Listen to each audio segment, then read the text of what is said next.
Oh, yeah. Roll Tide! Right. Roll Tide! Yeah. You think Don't give a piss about nothing but the Tide. you think they're going to do something this year? Saban's gone, so I don't know.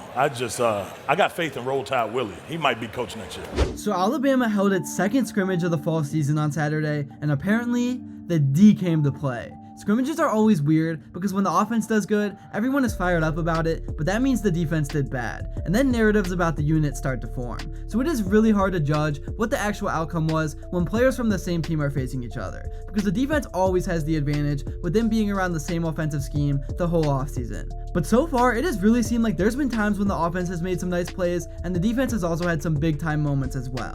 Before I get into everything in this video, I would really appreciate it if you would drop a like and subscribe. It only takes 5 seconds, plus you can always change your mind. We're on the road to 40k subscribers, and with your support, I believe we can get there super fast. Alright, so like I said in the last scrimmage, it was the defense that got the best of things. The physicality of the defense was the real story. Kalen Debore said himself when the scrimmage was over that it was the most physical scrimmage since he's been at Bama. Not just more physical than any scrimmage in the fall, but more than any back in spring, when they scrimmaged 3 times, including one that was of course on TV, where guys were out there trying to show off. So it truly is notable when DeBoer specifically thinks the most recent scrimmage was the most physical of them all. I think the defense has a bit of an edge to prove themselves because they know DeBoer is an offensive guy, and when that unit is getting all the media attention, the star of the team is Jalen Milmore, so the D wanted to get some of their own as well. And in the recent scrimmage, that is exactly what they did, laying down numerous big hits. But the offense still did have some good plays. Rico Scott had multiple touchdowns on the day, Ryan Williams caught a big bomb type of play,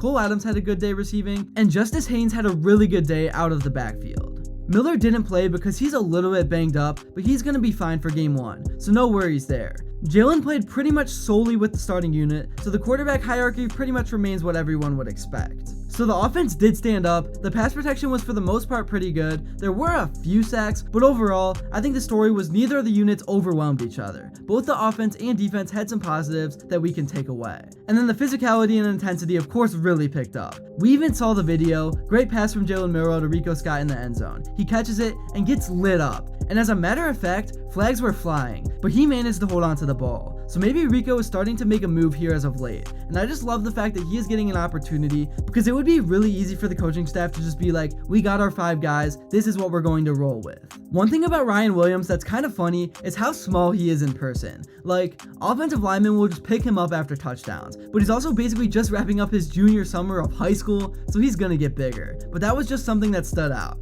I actually think that Ryan Williams is going to be one of the best players on the Alabama offense, if not the team as a whole. LT Overton also stood out again. He's a guy that is apparently going to be a disruptive force, and honestly, it's been a while since Bama has had a guy on the defensive line that is just a true disruptor. There were guys with good numbers that maybe didn't get enough credit, but I think Overton is just a guy that's on his own tier. With LT, I think some of it is just the position he plays, and we have to get used to this new scheme. Is he an outside edge guy, or is he a defensive lineman? Well, I think he is a little of both. I would argue that he is primarily a defensive lineman because his coach is Freddie Roach, who's a defensive line coach, but yeah, he's a little bit of both because he does line up opposite of the front 4 sometimes. But I think where LT is really standing out is that Alabama is playing him at a spot that he was born to play in. I think he's super comfortable in the scheme and his new role, and is set to have a season to remember. Moving on from that, let's talk about some other developments in the Alabama football program. The Tide special teams unit has been making waves in practice. Kicker Will Reichardt's departure left big shoes to fill, but it seems like the coaching staff has found a promising replacement in Graham Nicholson. He has been impressive with his accuracy and leg strength during practice sessions, reportedly nailing several 50-plus yard field goals with consistency. Moving on, the secondary has been a focal point of the team's preparations for the 2024 season, with significant developments in practice and scrimmages, despite initial concerns about the unit's potential weakness due to the departures of key players like Caleb Downs and Trey Amos. The secondary has emerged as a potential strength for the Tide.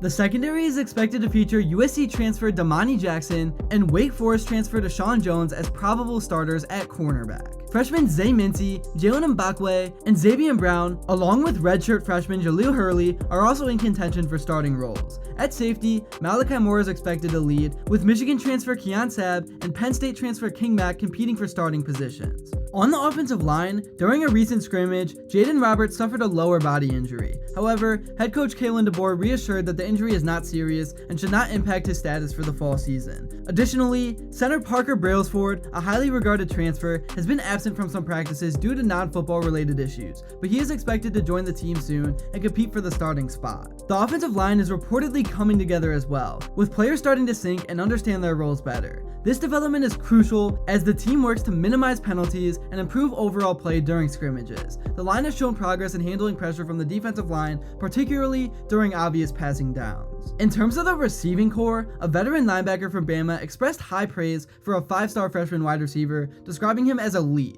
This indicates that the young talent is not only catching the attention of coaches, but also earning the respect from their teammates. Like I said earlier, in the scrimmages, Bama's wide receivers have been involved in creating explosive plays, which is a positive sign for the team's offensive capabilities. The coaching staff has been focusing on reducing penalties and improving the overall rhythm and tempo of the offense, which includes the wide receivers' contributions.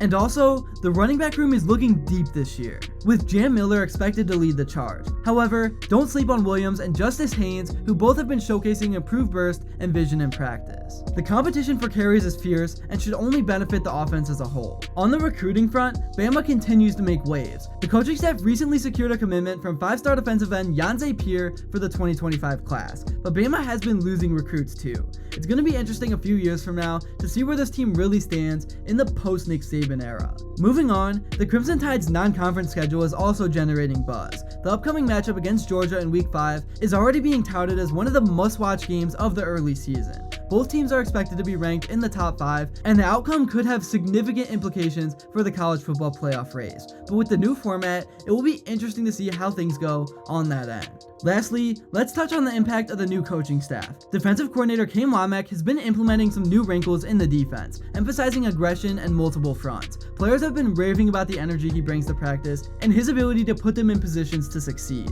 On the offensive side, coordinator Nick Sheridan and DeBoer have been working closely with the quarterbacks, focusing on quick decision making and exploiting mismatches in the passing game. These developments, combined with the talent on the roster and the program's winning culture, have Alabama fans both nervous and excited for the upcoming season. As always though, expectations are high in Tuscaloosa, but this team seems poised to meet them head on. That's really all I have to say for this video. Thank you all so much if you made it to this point, and if you enjoyed and haven't yet, please be sure to drop a like and subscribe because your support truly does mean the world. And also, let me know what you would like to see next. And until then, I will see you all later.